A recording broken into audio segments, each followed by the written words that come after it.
આપણા સાધ્વી ભગવંત ગ્રહસ્થપણામાં જ સંસ્કૃત 2 બુક 5 કર્મગ્રંથ તત્વાર સૂત્ર પ્રશમરતિ યોગ દ્રષ્ટિ જ્ઞાનસાર સમાધિ શતક આનંદ ઘન 24 દેવચંદ્રજી 24 વગેરે કંઠસ્થ કરી સંયમી બનેલા સાધ્વીજી શ્રી વિનયશ્રીજી સંયમ જીવન અંગીકાર કર્યા પછી સિદ્ધાંત ચંદ્રિકા પ્રાકૃત અષ્ટમ અધ્યાય પ્રાકૃત દ્વયાશ્રય કાવ્ય આધ્યતમ સારના સમતા મમતા યોગ ધ્યાન આત્મનિશ્ચય આદિ અધિકારો તર્કસંગ્રહ મુક્તાવળી પ્રમાણનય તત્વલોકાલંકાર ષોડશક હાડીભદ્રીય અષ્ટક ઉપદેશમાળા વગેરે ગ્રંથોના અધ્યયનના સમયનો સદુપયોગ કરી ચૂકેલા આ સાધ્વીજીનો સહાયક ભાવ જો ગજબ છે તો સમતા ભાવ ગજબનાક છે.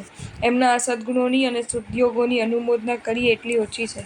નબળું મન બલવાન શરીરને પણ નબળું પાડી દે છે, જ્યારે બલવાન મન નબળા શરીરને પણ બલવાન બનાવી દે છે. આ ઉક્તિને ચરિતાર્થ કરી ચૂકેલા સાધ્વીજી શ્રી કંચનશ્રીજી નિત્ય એકાસન એ તો ઠીક, પણ ગિરિરાજની 99 યાત્રા 50 વાર એ પણ ચાલી નહીં. એ પણ યાત્રા કરીને નીચે ઉતર્યા બાદ મકાને પહોંચતા પહેલા જેટલા પણ જીન મંદિરો આવે એ તમામ જીન મંદિરોમાં ચૈત્યવંદન કરતા રહીને એમ લાગે કે સિદ્ધશિલામાં બિરાજમાન દાદા આદિનાથને મળી લેવાની એમને ભારે ઉતાવળ હોય છે. સાધનામાં અડગ અને સમાધિમાં મક્કમ સાધ્વીજી શ્રી ચિદવર્ષાશ્રીજી કર્મગ્રંથ વ્યાકરણ તર્ક સંગ્રહાદિના તલસ્પર્શી અભ્યાસ સાથે 5 વર્ષી તપ કરનારા આ સાધ્વીજી ભગવંતે પ્રથમ વર્ષી તપમાં 1 વિગયનો, બીજા વર્ષી તપમાં 3 વિગયનો અને ચોથા વર્ષી તપમાં 4 વિગયનો અને 5મા વર્ષી તપમાં 5 વિગયનો ત્યાગ કર્યો. એ તો ઠીક, પણ વિરાધનાથી બચવા એક્સ-રે, બ્લડ ટેસ્ટ વગેરેથી ટીબી જેવા રોગમાંય બચતા રહ્યા. 13 અઠ્ઠાઈ પૂર્ણ કરી 14મી અઠ્ઠાઈના 5મા ઉપવાસે સૌની સાથે સમાપના કરી 5 મહાવ્રતના ઉચ્ચારણ સાથે પરલોક વાટે સંચરી ગયા. કમ્ફર્ટ ઝોનમાંથી બહાર નીકળી જઈને પ્રભુ શાસનની રક્ષા પ્રભાવના માટે બિહાર, બંગાળ, ઓડિશા, આંધ્રપ્રદેશ, કર્ણાટક આદિ દૂરના પ્રદેશોમાં વિચરણ કરી ચૂકેલા સાધ્વીજી શ્રી પદ્મલતાશ્રીજી પ્રશાંત સ્વભાવ, ઉત્તમ ચરિત્ર, તલસ્પર્શી જ્ઞાન અને પ્રબળ વૈરાગ્ય આ ગુણવૈભવના બળે જેમણે પોતાના સંયમ જીવનને રત્નત્રયની સાધનાથી અને ગજબનાક સમતાથી શોભાવી તો દીધું, પણ સિદ્ધગિરિના અંતિમ ચાતુર્માસમાં પર્વાધિરાજના આરાધના 15,000 ગાથાના સ્વાધ્યાયના શ્રવણપૂર્વક કરી ભાદરવા સુદ 12ના રોજ સમાધિ સાથે કાલધર્મ પામ્યા. માત્ર 7 વર્ષની વયે સંયમ જીવન અંગીકાર કરી આગળ જતા મહત્તરા પદથી વિભૂષિત થયેલા સાધ્વીજી શ્રી રત્નચુલાશ્રીજી રોજના 150 શ્લોકો કંઠસ્થ કરી શકતા આ સાધ્વીજી ભગવંત 6 ભાષાઓના જ્ઞાની હતા, બહુશ્રુત હતા, 11 અંગોનું એમનું અધ્યયન કર્યું હતું. સંવત 1507 સ્તંભન તીર્થમાં બૃહદપાગચના જ્ઞાનસાગર સુરી રચિત વિમલ ચરિત્ર મહાકાવ્યમાં સ્વર્ણલક્ષજનની પ્રવીણા વિધિસંયુતા સરસ્વતી સદૃશા કહીને તેમની સ્તુતિ કરાઈ છે. એમના સંયમનિષ્ઠ જીવનને જોઈને 1571માં દેલવાડામાં એમને મહત્તરા પદથી વિભૂષિત કરવામાં આવ્યા.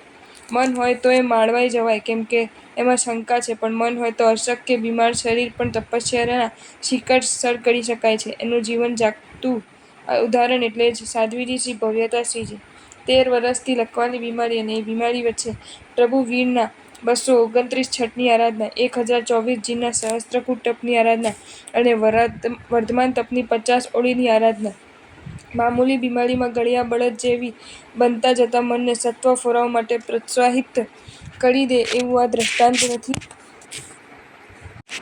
સિદ્ધ હેમ બૃહદવૃત્તિ, અભિધાન ચિંતામણી, ન્યાયગ્રંથો, પ્રાકૃત અષ્ટમ અધ્યાય અને 15,000થી અધિક શ્લોકો જેમણે કંઠસ્થ હતા એ સાધ્વીજી શ્રી નિરંજનાશ્રીજી જ્ઞાન ઉપાસના માટે નિત્ય 51 લોગસનો કૌશક અને 51 ખમાસના દેનારા આ સાધ્વીજીએ ડાયાબિટીસ અને બ્લડ પ્રેશરની ચાલુ બીમારી વચ્ચે પણ જાત મહેનતથી જ્ઞાન ભંડારો વ્યવસ્થિત કર્યા છે.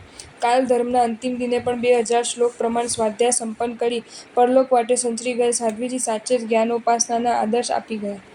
બાલ્ય વયમાં જ સંયમ જીવન અંગીકાર કરી સલંગ 500 આંબિલ અને સલંગ 541 આંબિલ કરી વર્ધમાન તપની 100 ઓળી સંપન્ન કરી ચૂકેલા સાધ્વીજી શ્રી અનુપમાશ્રીજી દરરોજ અલગ અલગ આરાધના 500 ખમાસના આપનારા સાધ્વીજી કુલ 5,51,000 ખમાસના તો આપી ચૂક્યા છે.